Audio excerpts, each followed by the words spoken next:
Welcome back to another episode of Hot Takes, formerly Hot Take Tuesday, but it falls on Friday this week. Trade Thursday. deadline heating up. Is today? I thought today was Thursday. It is. You said Friday. Well, for the Apple podcast crowd, it'll be the Oh, I'm Friday sorry. drop. All right. Get it together, Jeremy. Yeah, all right. Rough Um, start. all right. And so yeah, Josh Naylor has gone from the Arizona Diamondbacks to the Seattle Mariners. Mariners always needing upgrades, especially offensively. They always seem to have one of the best pitching staffs, but can never get it together as far as scoring runs. So wasn't a great fit for the Red Sox, in my opinion, just because his numbers against lefties not that good. Probably would have just been another member of Alex Cora's platoon dynasty. So off the board. Yeah, I mean, it only cost the 13th and 16th prospect in their system, in Seattle's system, which seemed light to me. I also don't think Naylor's a fit. You're talking about the splits. I think the Sox want to be a little bit more athletic than Naylor is. Um, you know, so I agree. It's not a player I necessarily wanted. It's just I was kind of hoping the Red Sox would be first to the market and go get the guys they want. And so the market's now obviously going to start here, and we'll see how aggressive they are. I think the closer we get to the trading deadline, my excitement level is going to drop significantly. Well, that seems to be the theme amongst many of the hot takes, which we'll get to. I'm going to open with my own real quick. I think Hulk Hogan was a toxic personality behind the scenes, undercut a lot of guys' careers, and overrated as hell in the ring. He was great on the microphone. It worked great from 1984 to 1991. Then the crowd started booing him. Watch his 1991 Survivor Series match with The Undertaker. And even though The Undertaker was supposed to be a bad guy, the crowd was cheering him. And that was essentially the end of Hulkamania, aside from a quick stint in 1993, which he screwed Bret Hart, by the way. That's the source of my anger. He was supposed to drop the title to Bret Hart at 93 SummerSlam. And then, yeah. And then if you want to see how badly political he was behind the scenes, not like politics, but wrestling politics, look up 97 Starcade when he manipulated the WCW brass into not giving Sting the title like originally planned. So anyway, Well, that's a tough act to follow because I don't I didn't follow the specific Hulkamanias and all that. To me, he was just a cool character. Um, just he was Thunder Lips and Rocky 3. I'm a huge fan of the Rocky series. I thought that scene that he's in was just awesome. I went back and watched it today. He also came back to light about what was it 10 years ago when he sued Gawker and kind of bankrupt that company. Just a miscellaneous fact. So hate to see people die young. He had cardiac arrest, so he was still doing a beer company and a new wrestling venture. So he kind of just sad, a little too young. But I can't speak on the wrestling, Terry. yeah, apparently he had I don't know if it was a major neck surgery in May, but it looks like he might not have recovered from that and faced some complications and then ultimately passed away today. There were rumors a month ago he was on his deathbed, but those did not end up being true. So, yeah, a lot of the Mount Rushmore guys are gone now. So the Warriors gone. Andre the Giant obviously has been gone for quite a while. Now Hulk Hogan. You have the Attitude Era guys like The Rock and Stone Cold still, seemingly pretty healthy, but all of the original guys have moved on. All right, so let's get into some hot takes now. You got one from Randy Clemens. Yeah. So at Boston Randy, who's a consistent viewer on the streams, so we appreciate that. Um, the Red Sox will stand pat at the trade deadline.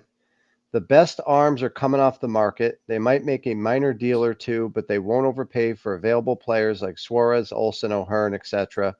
Watch what the Yankees offer Arizona for Suarez. Now, I tend to agree with this take, and then I see the quotes from Breslow today on the radio, and he is talking about efficiency, and it's not efficient at the trade deadline. It's more efficient in the off season, and I think it's worrisome. He's telling you, he's setting an expectation that they may not make a move, a big move. Commentary like that is for the nerds, in my opinion. I am a nerd, but as a baseball fan, I don't care about efficiency. I don't care about the fact that you can't operate under pressure with the deadline there and multiple deals happening. And if this deal goes through, we lose that prospect, so then we can't make. I don't care. This is your job. You've built a team that's contending. They're kind of barely hanging on currently, but all the young guys are up. We need to buy. So, Randy, I already agreed with it. I heard Breslow's comments today, and I'm almost convinced the deadline is going to be significantly underwhelming. People are going to start coming off the board, and we won't be a major player. So I like this take. I don't think they will do nothing.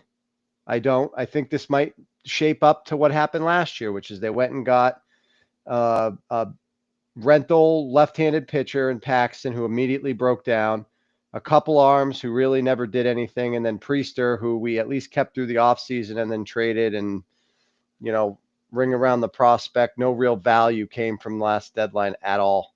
And based on Breslow's comments today, I would be shocked if he heel turns and goes and dumps a bunch of assets into a big name.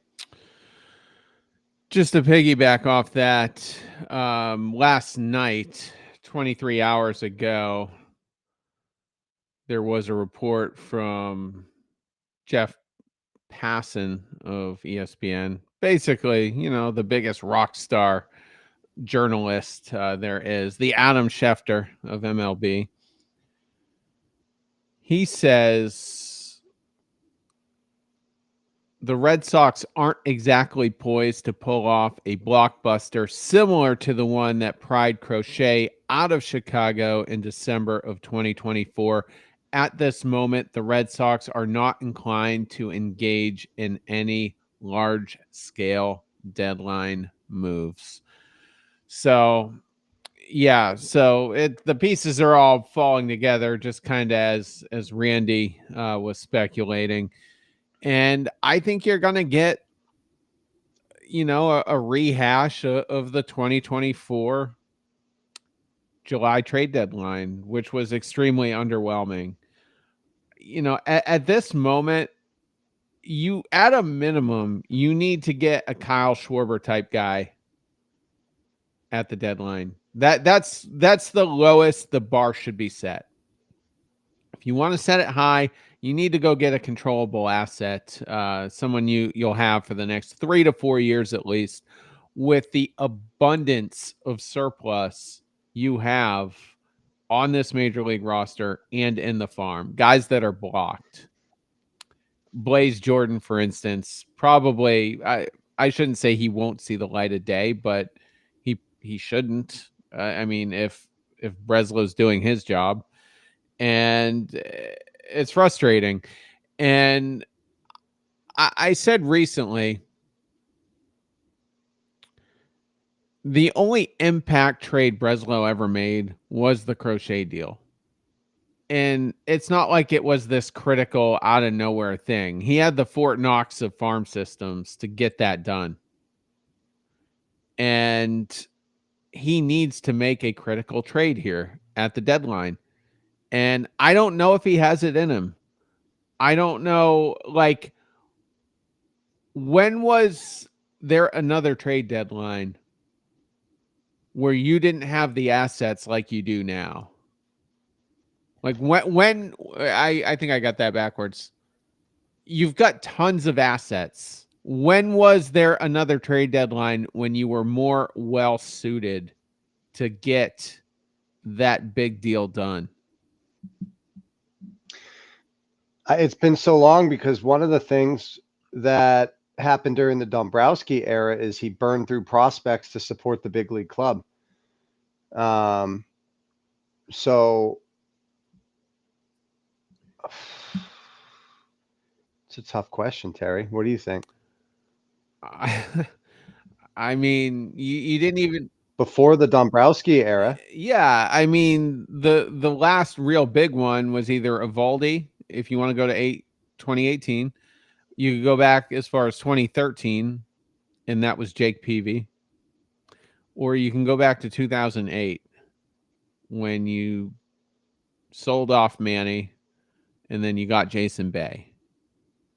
I mean, those were the last three real big ones. And you got Chris in the stream here, and Chris, I appreciate his participation, but he said Narvaez wasn't an impact trade. He goes, I think Breslow is trash, but come on now. Chris, you never even heard of Narvaez before the trade. Okay. So no, it wasn't an impact trade. It was a trade that worked out very well, that kind of came out of nowhere, but no major assets. He couldn't tell me in 2 seconds right now who we gave up. I can tell you. And, it's no one who's ever seen the light of day. The Narvaez and the Crochet trade also came with no pressure on Breslow in the offseason. This is a different scenario, and Breslow's admitted that. And there's another quote, Terry, to the one that you read about efficiency versus the offseason. It's not efficient now, and whatever.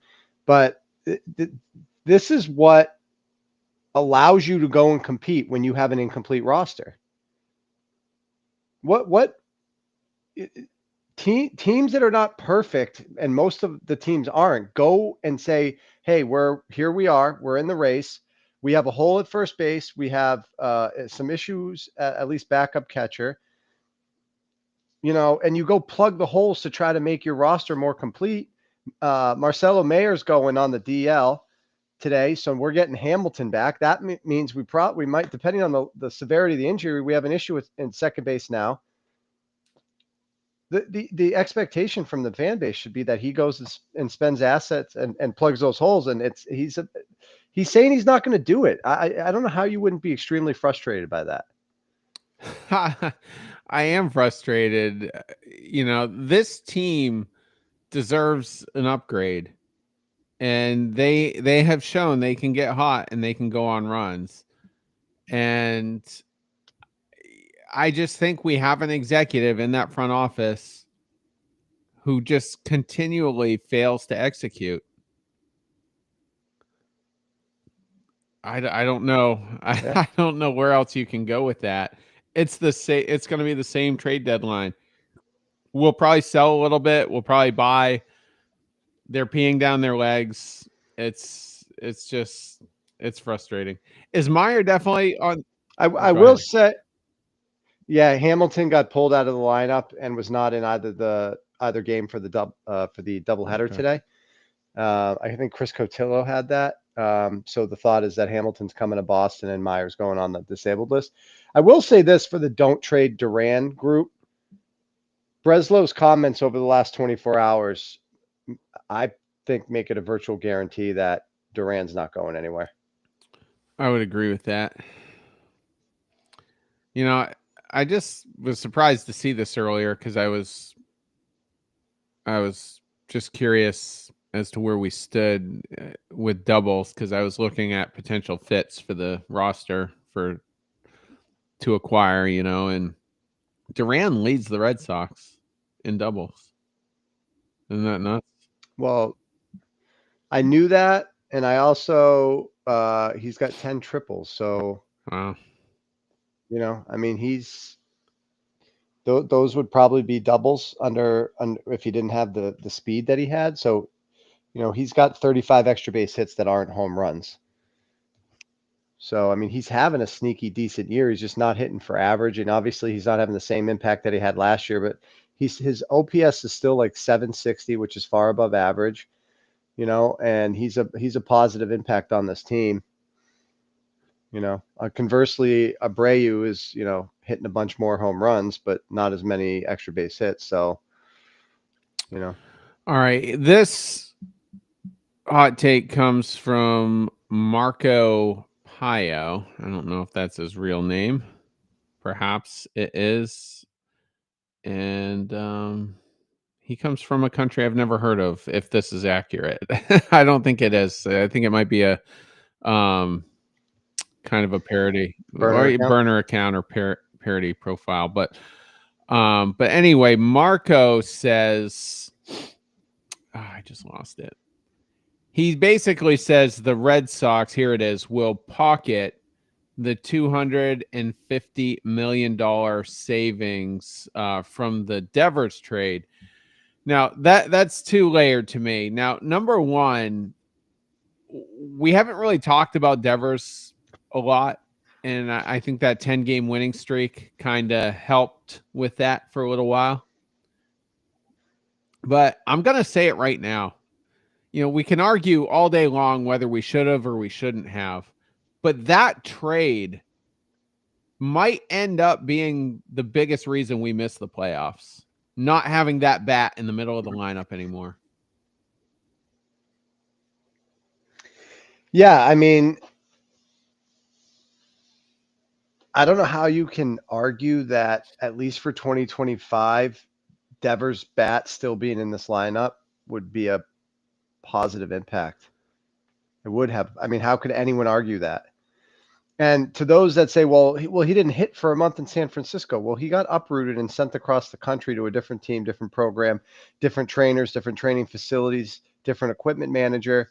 I mean, not to excuse his performance, because I'm not necessarily rooting for the player, but he was an absolute impact bat for the Red Sox, and there's nothing that would convince me that he would not have continued to be an impact bat if he stayed on the roster. So I agree with that take, Terry. I also agree with the hot take. John Henry's not going to spend. I think Breslow's comments that we just highlighted are probably a byproduct of John Henry saying you don't have any authority to really increase the salaries. So I think they might have met with Henry recently, Sam Kennedy, and they said, look, you have $5 million to play with, but we're not giving you any more. And in which case, then he comes out and says these things about how there's some things being leaked, the thing about the efficiency, and it makes sense. And I've said this hot take. I said this right away. This is just a pure money decision. We're using the convenient excuse that he might be some sort of a problem in the clubhouse to move the money. But this is John Henry maximizing his earnings from his portfolio with this asset, which happens to be our favorite baseball team. I agree with you on the money aspect of things, but I don't think John Henry is saying, I don't think he's going to Breslow and saying, under no circumstances can you go get Eugenio Suarez. I don't think those type of moves are being blocked by John Henry. We could go get a Charlie Morton type guy from the Orioles. No. I'm not saying I want that, but I'm not saying John Henry is blocking it. I mean, he's owed the last 2 months of whatever his deal is. Well, that's what I'm talking about. He's got, it's like they gave him some budget, 5 million, 6 million, whatever it was. You go get, what is he, 42 now? Charlie Morton? How Yeah, old is 41, 42. Yeah. 41-year-old Charlie Morton, who's got 1.1 left prorated over the last 2 months of the season. That's exactly what Breslow's going to do, because that's likely the budget.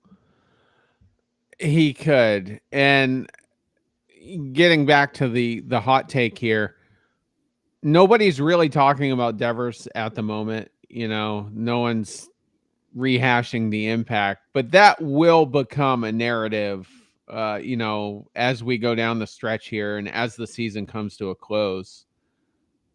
I don't, I don't see really a path forward really without a Devers type bat being re-added to the lineup. Additionally,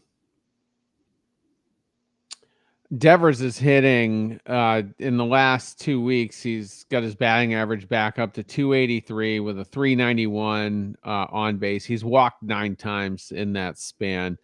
Only hit a couple home runs. He does have a back injury. His first game at first base, he went 2 for 5. That was against the Braves. And he's had all 3 of his games against the Braves were multi-hit games. So like you kind of said, or we're alluding to, Devers is the type of guy, it takes him a minute to adjust. We saw it early in the season when he was still with us as a DH. I mean, he was 0 for whatever. He was drawing walks, but not hitting. And eventually he got really hot. And I think, a similar thing is going on right now in San Francisco. He had to adjust to the new team, the new coaching staff. And then behind the scenes, he was quietly getting prepared to play first base, which he is now doing. So, I think if Giants fans were looking back at the trade, wondering if it was a mistake, I think Rafi Devers is going to work out very well for them. In at least, the short term, the next few years. And look, a player of that caliber, water finds its level. This is baseball. It's 162 games. The games go on for forever. Players get nicked. We often don't know what's going on. You could have something in the family life. I know if you watch the Netflix special, Abreu, I believe it was having some issues getting his wife here, and that stuff plays on players. Like, I don't care how good Devers is, he wasn't going to hit the whole way through the season at a standard 300 clip, 4 home runs a month. Like, that's not how it works, guys. Devers is going to find his level. He's going to be fine, at least in the short term. I do have concerns about where he's going to be with the way he's taking care of himself. I did want to highlight one thing on this topic. This is from Nate Shod from YouTube.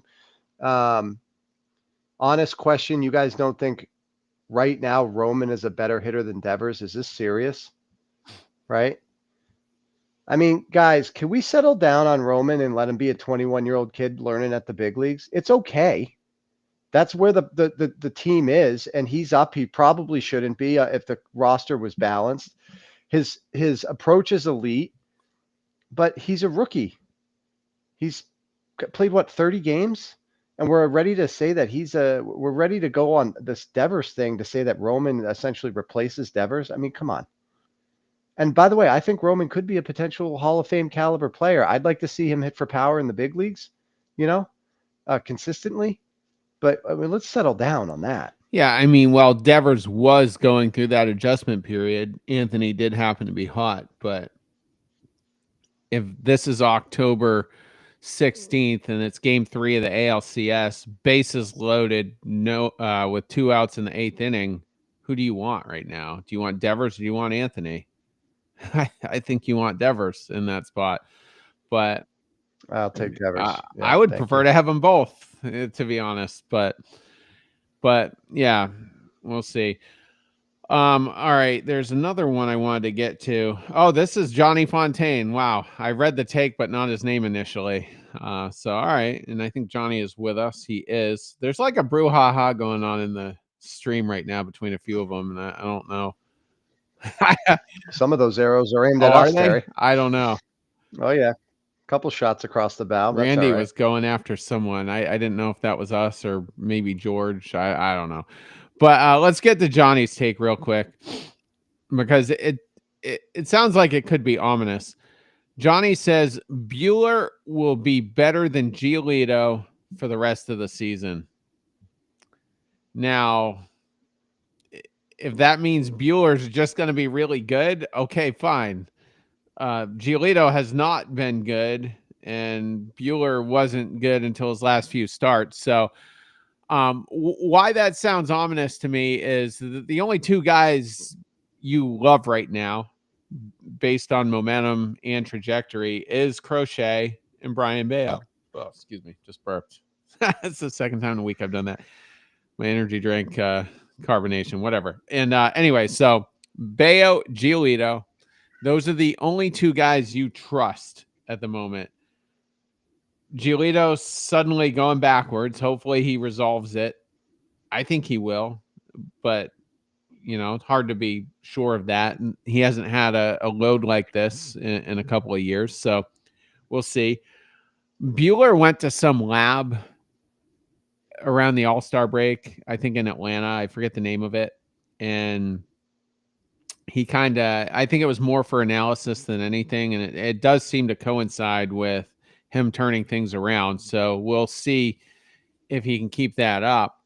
But so you got Giolito, Bueller, and now you got Richard Fitz, because Tanner Houck, I don't think is going to be back this season. The Red Sox haven't said that, but it's starting to look kind of bleak. Well, they shut him down. Yeah. So I mean, Between getting ramped up and then coming back, pitching well enough to come back into the rotation, it just seems like a long shot to me at the moment. So basically, what Johnny's essentially saying here, or kind of alluding to, is you need a starting pitcher. And you and I both just agreed Charlie Morton isn't going to get that done. And I don't expect a Joe Ryan type guy. It's been quite a while, quite a few years since that type of a pitcher has moved at the deadline. You had Verlander and Scherzer in their late 30s getting moved around, and I think baseball fans expected those would be more impactful moves than what they were, but you're just not seeing those types of trades. This is where we need Breslow to be one of the smartest executives in Major League Baseball, and I don't think that's the guy we have. I mean, you're not going to get a disagreement from me. To me, Giolito and Bueller are kind of, I mean, their stuff's different, obviously, but they're kind of one and the same where they are in their careers. They're both in prove-it years. Bueller obviously, won the World Series with the Dodgers last year. So Giolito's 6-game stretch there, I mean, if you're expecting that, I think you're overly optimistic. And not to say that he's going to be as bad as he's been these last two starts. 5 home runs and 9 innings pitched. And now he's suffering from the first inning thing that the rest of the rotation's been through. I don't think he's going to go all the way south. I think he'll be fine in his next start. Obviously he's faced the Cubs and the Phillies, which are two of the better offenses in baseball, and not to make excuses for him, because that's not what I'm doing. But if you're going to hit a rough patch, you can't have it against those two teams. And, I could see Bueller getting better and rising up to that third slot in the rotation. And if we were to make a playoff to start a playoff game, I could also see Giolito bouncing back and doing the same thing. I also could see both of them kind of flaming out and, not being great down the stretch. One of the reasons why we missed the playoffs. So what does that mean? It means if this team is going to compete for a playoff spot, or maybe not like the last wild card, but actually go into the playoffs with the hopes of competing towards advancing a round or two, there has to be a move for an impact arm that is expected to start a playoff game. And as we've stated over and over for quite some time, Breslow is not the guy to navigate the deadline. So after today's comments, I have zero expectation that they're going to go get an impact arm. I think we're going to see the Paxton thing again. And by the way, if you go get 42-year-old Charlie Morton, I mean, it's almost the exact same thing, except one's Canadian and left-handed and the other one's right-handed. I mean, they're the same. They're at the end of their career. An injury will likely end the career. Like, it's ridiculous to even consider that would be an option. And if they do it, I'll be furious. Absolutely furious. Hard to disagree with that. CWL 91 in the stream says, I heard the Padres are interested in Duran. Do you think a trade package, including him, would get Dylan Cease? The short answer is yeah. I think maybe Duran and another piece would get you Dylan Cease, but I'm not interested in trading Jaron Duran for a rental. I'll put him in a bigger deal, and it doesn't even necessarily have to be for a starting pitcher, but it definitely does need to be for a controllable asset.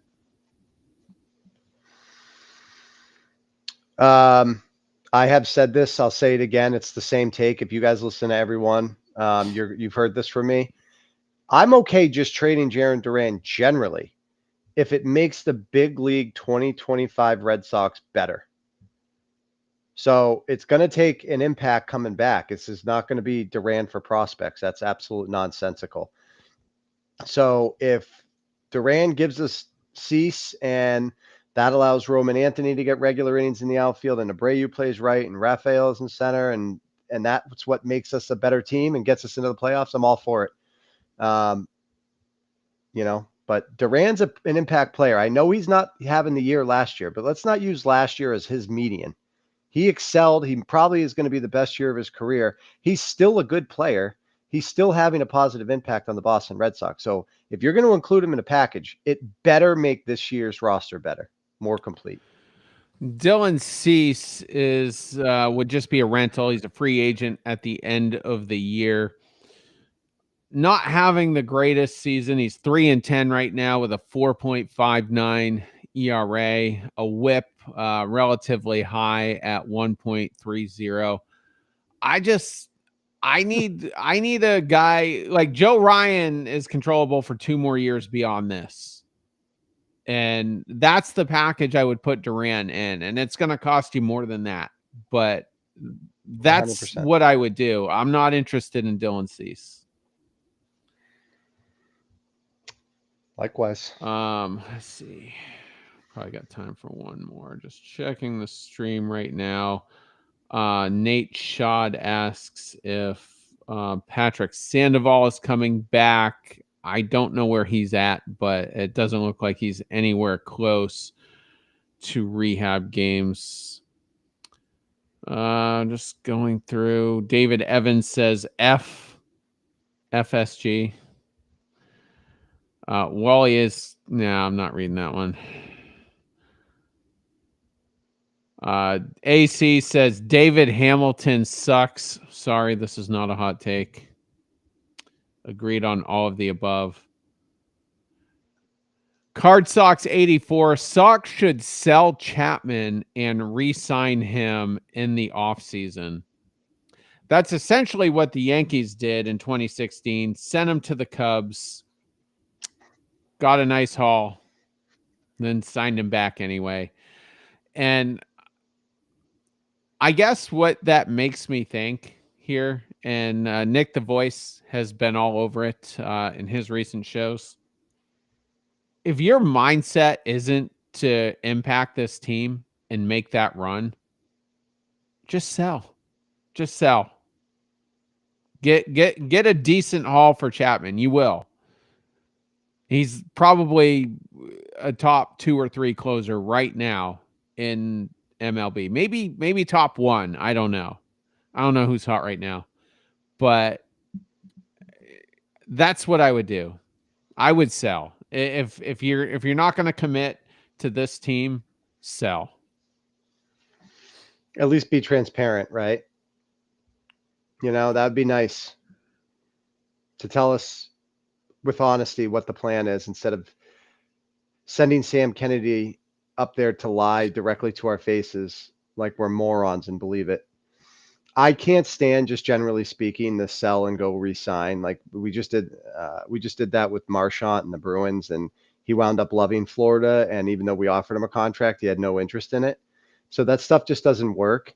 The Yankees, obviously, that's the exception. They can kind of pay whatever they want. And, if your intention is if whatever it's going to take, we'll get Chapman back next year, then fine. But that's not what this ownership is. If Chapman goes out and wins a World Series and pitches lights out, and all of a sudden he goes from 10 to 15 to 18, Henry ain't paying 18 for a 37-year-old closer. He's not doing it. So, I just don't love that plan. Now, like Terry said, if you're not going to improve this club to go win, at least sell the pieces on expiring deals. If Bueller has any market, go get a couple prospects for him. Chapman's going to get you a haul. I agree with you there, Terry, especially for a team that thinks they have a chance to go win the whole thing, because he could be pitching in the ninth for a team like, Philadelphia. So, if we're not going to go all in and buy, then yeah, I mean, we're just going to let all these guys expire. We're going to miss the playoffs, go 81 and 81 again, and then Chapman goes for nothing, and Bueller goes for nothing, and that would make no sense to me. And yet, that's likely what they're going to do. And I think when it happens, I think you're going to see a lot of the Red Sox writers really turn on this organization for essentially catfishing us for 2025, acting like it's going to be different. And in the end, it was the same. It was the same team that BM Cook, he just said, can we trade Sam Kennedy? BM, I would do literally anything, include a fly to Logan to drive him to the airport. I hate Sam Kennedy. He's here as long as Henry's alive, my friend. But he has essentially put himself in the witness protection program. He's not the visible guy he was in the last few years, and I think even he knows and finally has the self-awareness that his words just fall on deaf ears. Nobody takes him seriously, and he knows he's coming off like a puppet. So I don't know. I think if this is the deadline, we've spent the whole show talking about how we think it's going to be. I don't think there's no reason to suggest that Breslow is going to figure it out going forward. He can't solve problems during the season. He can't find solutions. He chased one of the best bats we've had in the last decade and a half out of town. I don't know. We'll see. We're going to wrap on that.